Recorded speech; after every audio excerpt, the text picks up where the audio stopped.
So I'm going to talk about BubbleSort and Sequential Search, or also known as linear search, as seen in this video. So BubbleSort is to sort a list of arrays, or to sort an array. And the way we learned was numbers so far. So in this example, I see there's a list of numbers 5, 1, 4, 2, 8, and I don't need to really look at this, but so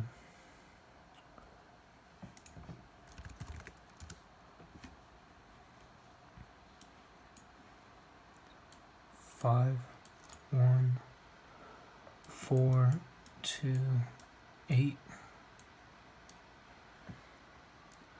I don't know if you can see that well.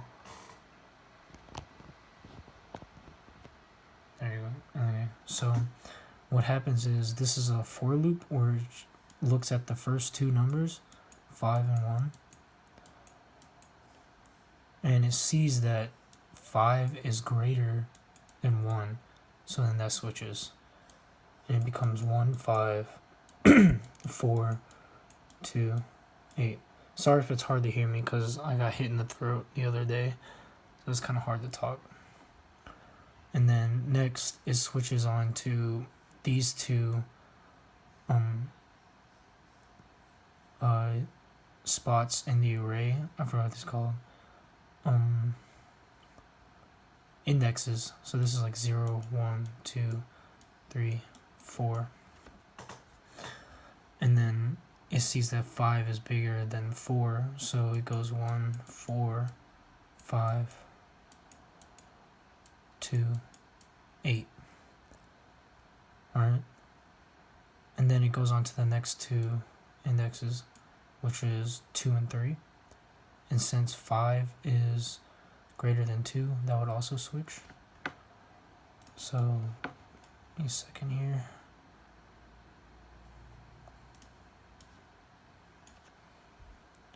So it's 1, 4, 5, 2, 8. 1, 4, 5, 2, 8. Alright, and then the next two would be these, and it changes to 1, 4, 2, 5, 8. And then it goes on to the next two, which is 5 and 8. And that goes 1, 4, 2. Wait, I'm sorry. This one doesn't change because 8 is greater than 5. So the final print would be, after it's done, it would be 1, 4, 2, 5, 8. But this isn't in order because you would probably have to run it again. But if you put in a for loop and you made it end at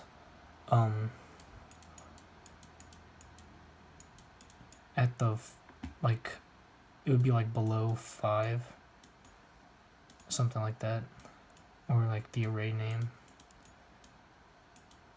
array 1 would be below 5. That means it would end here and wouldn't be completely sorted, so you would have to probably do more than just that part of the array. So back to this. So as it says here, this is the first pass, but if you wanted to do it again, you'd have to do it like a second time, and I guess a third time too, for it to sort. And here's the code for it. Let's see.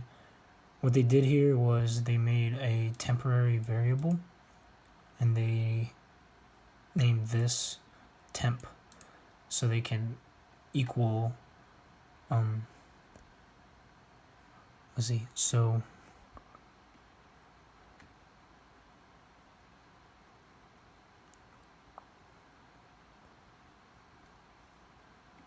I'm not sure what this star XP is supposed to be standing for, but I know what happens. It's you create a temporary variable to change the temporary variable to a certain number, let me draw this out again.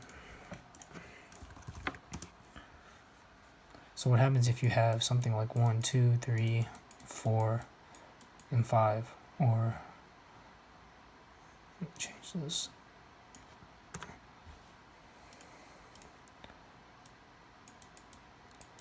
And like you're right here, right? So 1 is 3, and that's the thing you're checking for, and this could be like x. And then 2, the index 2 is 2, this would be y equals 2, and then you would have a temp variable. And this temp variable so far is equal to nothing. And what the for loop does is it makes a way where it says if y, which would be this one, is bigger than x, then like don't change. Or it would probably make more sense to do if x is less than y,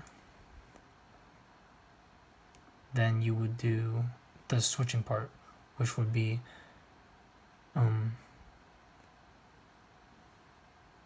temp would equal x,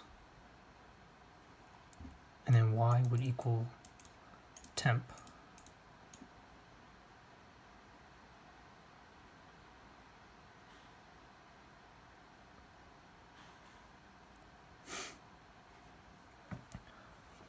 Alright, so if we ran this, it would be, so if we did x was this, and then y was this, so then I'm pretty sure this is not correct.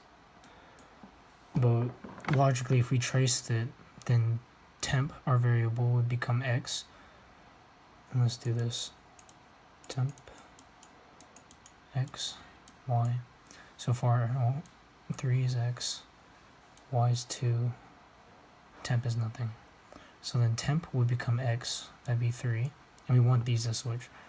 So then we would have to do temp is that, and then x is equal to y, which means this will turn into 2.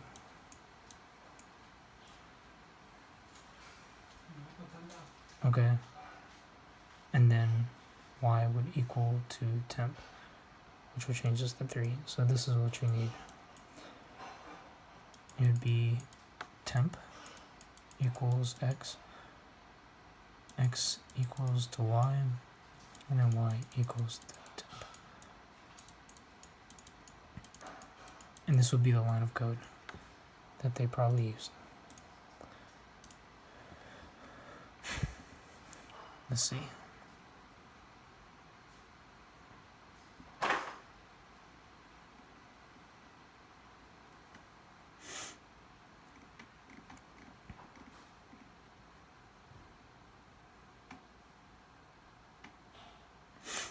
Okay, see, x temp is equal to x is equal to y is equal to temp. Yeah, so that's what happened. I'm not sure why it's up here. Or, okay, so they made a method swap, and then they just ran swap for the if statement. Or, oh, wow, okay. So it's very more organized than what I probably would have done. If you were to do this multiple times, this is definitely more efficient. And I would have just put this for my if statement here, but yeah, that's basically how BubbleSort works. And then now for sequential search, and this is not a sorting method, which I thought it was, but it's not. What you do is you input something that you want to find in a list, and it is a for loop that checks each and every index, and it just checks to see if, in this case, the number you inputted matched whatever number is in the index. So if I was looking for 77, and I was looking for 77, and there was a for loop that checked each one. It would check 54 first. Is index 0 equal to 77? And it's not. So then they move on to the next for loop. Is 26 equal to 77? No. Is 93 70? No. 17? No. 77 it is, so it would return true and tell me the index of where it is. So this would be very helpful to find things in the big list of arrays. So if you're looking for, this could be inputted in like in real life, this could be like a in like a bank where they have a whole bunch of accounts and they need to find which account is for you. So they would place your username, whatever that is, and your username is in each one of these, and they check, is that you? And if that's yours, then inside of this would be everything in your bank account, essentially. So that's how this could be used in real life. And here's the code for it.